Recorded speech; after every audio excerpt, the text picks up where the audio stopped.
So I just want to do a quick video on why you shouldn't be consuming negative content on YouTube. I got a couple bullet points here.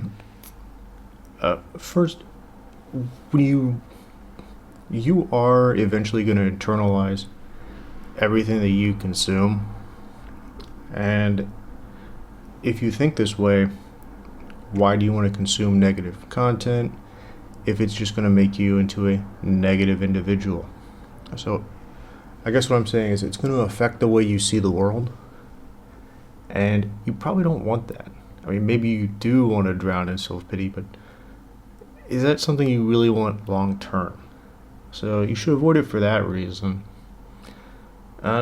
Next is you're basically just wasting your time, because most of the problems, most of the things, the topics brought up in these and really any kind of negative content is going to be either like gossip, drama, and really as an adult these are things you shouldn't really care too much about anyway, or they're going to be problems that you as an individual don't have a lot of control over.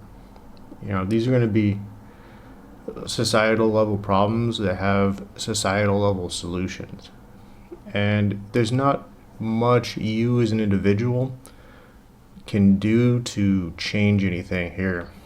So dwelling on these problems is not really going to get you anywhere, right?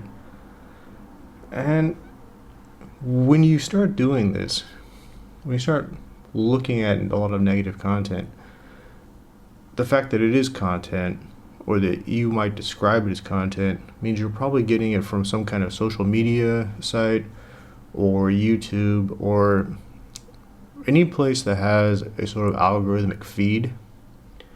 And that means that you're going to reinforce the algorithm delivering you negative content. So what you're doing is you're giving yourself a positive feedback loop to a negative mental outcome. So if you know this, and if you assume I'm right, you know this now, why would you want to do that for yourself? Why would you want to waste your time being mad over something that you can't affect? So stop consuming negative media. If you see it come up in your YouTube feed, click the little 3 dots and say not interested, so it stops coming up. If you see stuff on TikTok that's negative, get off TikTok. There's no redeeming quality to that. There's no redeeming quality to most social media. Just log off. That's all.